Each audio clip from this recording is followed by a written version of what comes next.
Aujourd'hui, on va essayer de résoudre un problème qui va commencer à devenir très récurrent avec les chaleurs actuelles. Le moteur de la S13, le nouveau, le swap, il chauffe. C'est connu sur la SR20, ces moteurs ça chauffe, mais pas à ce point. Il va falloir qu'on résolve le problème. Ça peut venir de plusieurs causes, notamment, je cite la pire, le joint de culasse. Quand elle tournait pauvre, elle sortait pas toute sa puissance. Mais c'était quand elle tournait pauvre, ce qui est plus ou moins normal quand tu tournes pauvre. Mais ça peut être deux autres choses qu'on a séparées. C'est ça, les ventilateurs du radiateur. Si le radiateur n'est pas assez bien refroidi, grâce à ces ventilateurs SPAL, même en drift, là où tu prends un peu moins d'air parce que tu les as tes entrées d'air ici de travers? Je crois pas. De toute manière, c'est ce que je devrais avoir. Là, les ventilateurs, c'est des chinois, donc ça va pas. Fallait remplacer de toute manière. Donc il y a ça. J'en ai bien évidemment deux. Une autre cause probable, la pompe à eau a été changée par Jaco il y a environ 5 ans. Maintenant, en 5 ans, elle a subi du drift, elle a subi de la conduite intensive, elle a subi du daily. Peut-être qu'elle est décédée. Je vais la remplacer par une Nissan. Une vraie. Et je vais faire la même chose. C'est possible parce que ça a exactement les symptômes que le moteur a. Quand je suis à l'arrêt, la voiture ne chauffe pas. Elle va très bien, elle se stabilise. Dès qu'il y a les ventilateurs, ça descend. Mais quand je commence à taper dedans, c'est là où elle chauffe.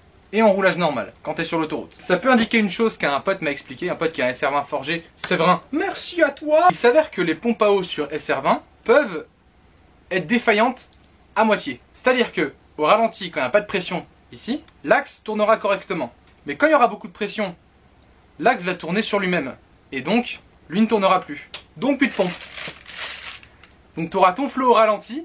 Donc quand tu checkes tes durites au ralenti, tu fais « Ah bah c'est bon, il y a du flot dedans ». Mais quand tu tapes dedans, tu le sauras pas. Je la remplace en préventif. On sait jamais, ça peut être ça. Si c'est ça, merci. Si c'est pas ça, les spales. Et si c'est pas les spales, je vais commencer par la pompe à eau. Donc on va s'y mettre, faut lever la voiture. J'ai jamais encore levé l'avant. J'espère que ça va pas être trop galère. Je pense qu'il va falloir enlever la lame. Est-ce que ça va passer? Oh, jamais de la vie. On va enlever la lame, mais j'ai peur que même sans la lame, ça passe pas.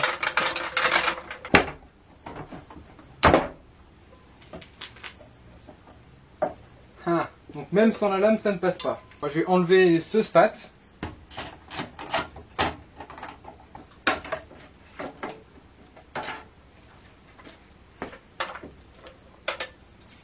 Oui, ok, ouais, ça passe. L'avant est sur chandelle. Alors je comptais lever les 4 côtés, sauf que j'ai demandé à Baptiste et puis à Val, qui a beaucoup d'expérience en mécanique. Lever le nez, c'est suffisant pour faire une pompe à eau. Normalement, tu n'es même pas censé lever en fait. Mais je vais mettre une bassine en dessous pour récupérer au moins le liquide qui va couler, étant donné que, je viens de le remplacer, donc ça fait chier. C'est réutilisable. Je vais amener la bonne grosse lampe, nouvelle lampe. La pompe à eau est juste là, elle est toute prête. Donc elle est sur la courroie d'alternateur. J'aurais pas besoin de la changer non plus étant donné que on vient de la changer il y a quoi, 4 mois, 6 mois, je sais plus. Pour détendre cette courroie, faut bouger l'alternateur, donc on a les fixations qui sont là. Et vis qui est là, étant donné qu'elle maintient l'ensemble rigide. Ensuite, tu dévisses cette vis là, qui maintient l'alternateur. Tu dévisses aussi, je crois, la vis du bas. Et tu pourras le bouger librement pour que la courroie se détende et que on puisse enlever la poulie de la pompe.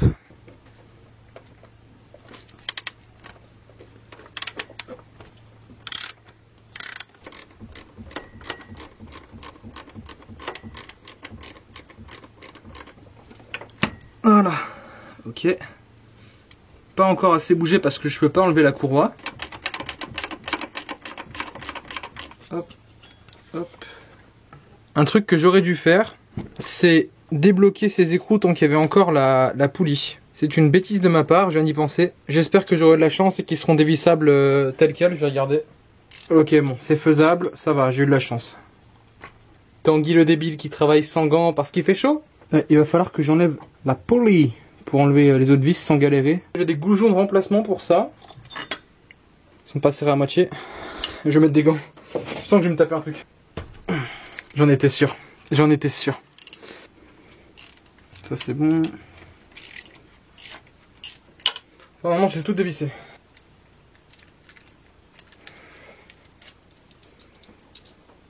Tout enlevé. Il reste plus qu'à sortir la pompe.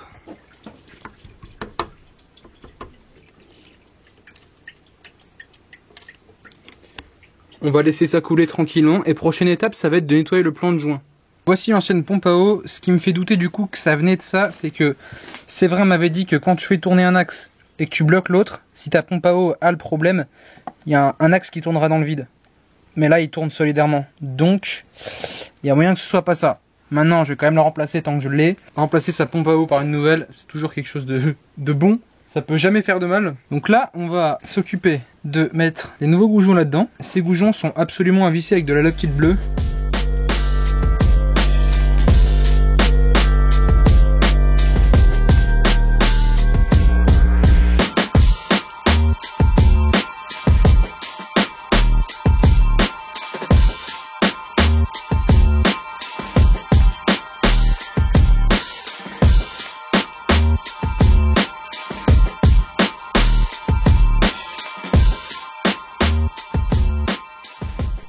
Rebonjour, alors nous sommes le lendemain, le joint a eu le temps de sécher et maintenant il va falloir faire une purge du liquide.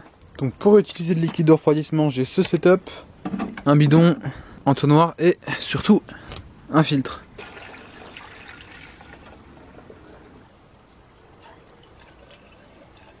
Et go purge.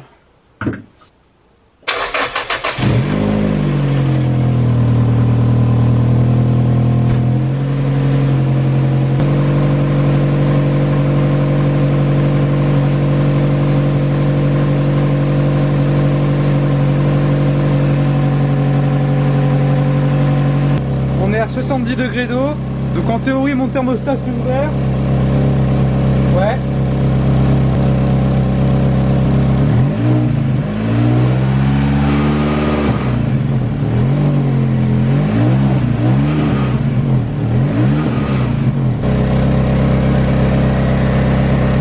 C'est 84 degrés d'eau, j'attends encore 5 minutes et je referme ce bouchon et j'ouvre celui qui est là-bas.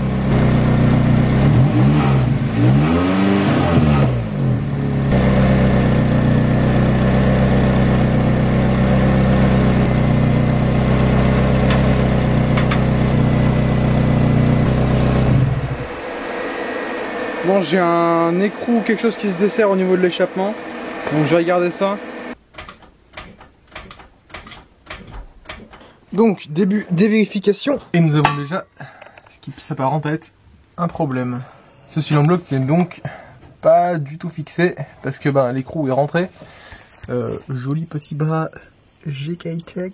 Là, j'ai pour idée de démonter cet écrou et de mettre une rondelle pour me tenir. On va faire ça tout de suite.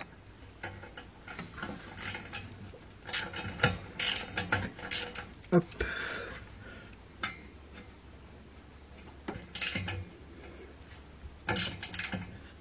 Là, mon pote, tu pourras plus te barrer. Allez, continuons l'inspection. Alors, celle de côté là, elle se bouge à la main.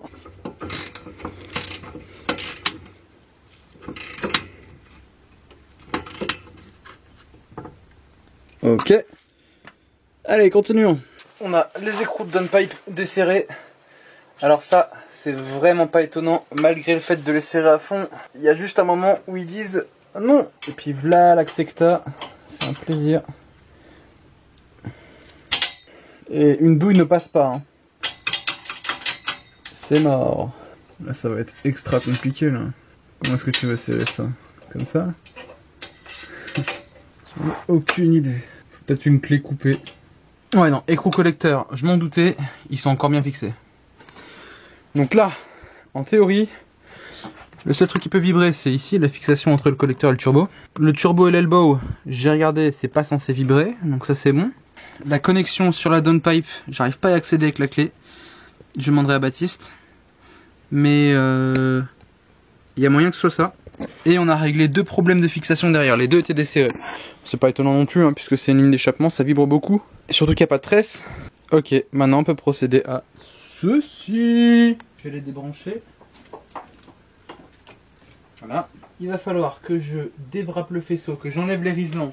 Oh, tout était bien fixé.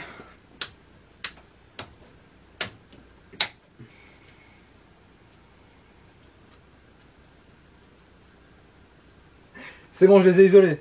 Maintenant, il va falloir que j'enlève ces espèces de riselons là. Des riselons mousse, j'en ai des nouveaux. Ah ouais, c'est ça, ok. Faut juste dévisser. Je ne connais pas du tout ce système. J'en ai racheté aussi, mais je connaissais pas.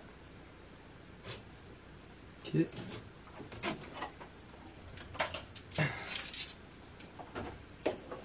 Voilà. Donc là, on a les anciens, les nouveaux. Donc sur l'espale, on a déjà 2 prises intégrées. Problème étant qu'elles passeront jamais sur la prise qui va côté contrôleur de ventilo. Donc on va utiliser cette prise. Je l'ai déjà fait pour les manos. C'est encore plus simple que les manos. Beaucoup plus simple.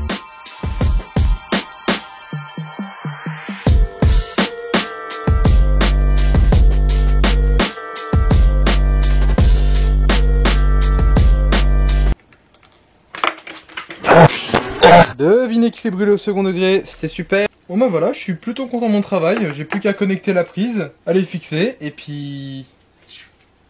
c'est plus classe comme ça. Hop, hop. Bon moi j'ai utilisé les Rizlan radiateurs de Jaco, qui sont encore en bon état. Cette position là a l'air vachement bien. C'est quasiment prêt. Ils tiennent. Demain on fait un test. On voit s'il s'allume. Et s'il s'allume et que tout marche correctement, on fixera tout définitivement. Mais là, donc là, il me reste plus qu'à nettoyer, ranger. Et puis ben, on fait un essai.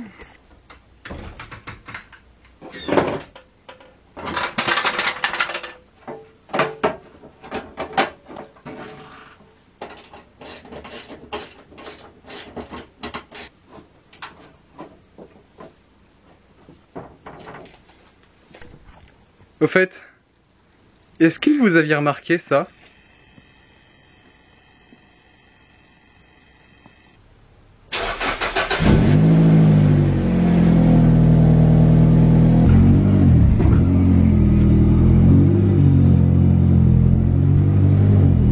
Donc là du coup je vais attendre la température de déclenchement des spades. On va voir s'ils marchent et s'ils sont dans la bonne direction, s'ils soufflent dans la bonne direction. Donc là pour l'instant 62 degrés. Forcément il ne tourne pas, lui non plus c'est normal. Le thermostat commence à s'ouvrir à 68 degrés et il sera entièrement ouvert vers 75. Et les ventilos s'activent genre à 80-85. Donc là actuellement il fait 26 degrés.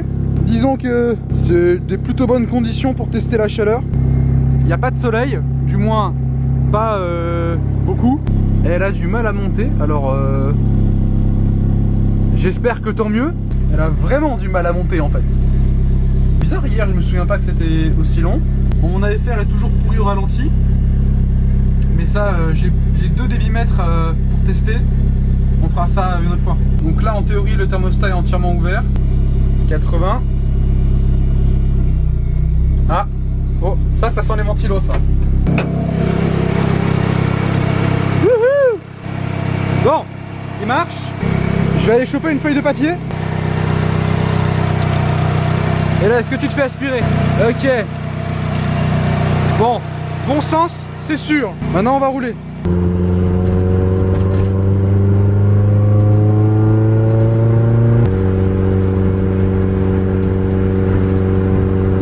Bon, je suis déjà à quasiment 100 degrés.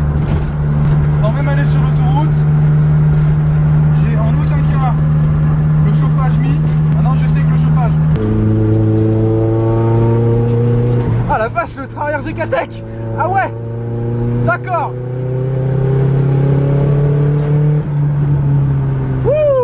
Bon, pour moi je monte trop vite hein. Je monte toujours trop vite. Non. Et mon huile ne monte pas assez en fait, enfin, c'est chelou, c'est... Je comprends pas. Oh la vache. Ah ouais, ça s'entend l'espale quand même maintenant hein. On dirait des roulements de camion. Oh bah au moins ça marche ça. Ouais. Bon. Et bah c'était ni la pompe à eau ni l'espale. On a quand même fiabilisé la caisse parce que c'est quelque chose en moins. Et l'espale c'était vraiment important. Oh putain je suis con. Et la pompe à eau bah c'est fait. Plusieurs possibilités. Soit il me coupe la parole. On peut résumer le problème avec 3 options pour moi. De ce que je pense actuellement. Après on verra avec Baptiste s'il a d'autres idées. Mais soit c'est un problème de flow. Ça veut dire que ici il faudrait cloisonner en dessous sur les côtés et tout pour que ça vienne bien sur le radiateur. Mais pour moi c'est pas vraiment logique parce qu'on avait roulé sans pare-choc, ça avait légèrement baissé les températures. Il y avait toujours le même problème le jour où on avait fait la sortie circuit avec. Là on change les spales donc il y a vraiment beaucoup de flot qui arrive sur le radiateur. Ça règle pas le problème. Soit il y a un endroit qui est bouché dans le système de refroidissement, donc un truc qui laisserait peu passer l'eau. Ce serait pas tout à fait logique parce que je sentais le flot dans ma main quand ton calorsta est ouvert, tu presses les durites et tu vois qu'il y a du flot dedans et tu vois qu'elles sont chaudes, etc. Soit c'est joint de culasse et donc c'est genre les tout premiers stades des joints de culasse, chauffe plus importante que la normale sans avoir de fumée. Dans la deuxième partie de la journée circuit, j'avais de la fumée à l'échappement, mais il est quand même très probable que ça vienne du turbo puisque je vous expliquerai ça une autre fois, mais il y a un problème entre guillemets sur le turbo qui est d'origine et qui n'a pas de dump valve, alors qu'il y en a une d'origine. On en parlera une autre fois de la fumée, de toute façon on fera un truc. Je suis vraiment content d'avoir installé ces éléments parce que ça nous fait avancer dans la résolution du problème. On a ça en moins. Maintenant, s'il faut remplacer le joint de culasse, j'en ai rien à foutre. Maintenant que Baptiste m'a montré comment démonter tout le CA18, le démonter je peux le faire moi-même. Le remonter, c'est un peu plus compliqué. J'ai vraiment des gens qui s'y connaissent sur ces moteurs, qui sont avec moi. Et c'est pas comme un CA18, c'est un moteur qui a été préparé énormément à travers le monde, donc il y a beaucoup de problèmes qui ont déjà été résolus. Là où CA18, c'est plus concentré en Europe et à la limite au Japon. Moi, ma suggestion, c'est que le joint de culasse est HS à cause du fait que j'ai tourné trop longtemps pauvre. Parce que je m'étais dit, bizarre qu'il n'y ait pas de conséquences. Enfin voilà, on va avancer sur le problème. Je pense qu'on va revoir Baptiste, ça va être drôle. Sur ce, la puissance de la à tous. Salut.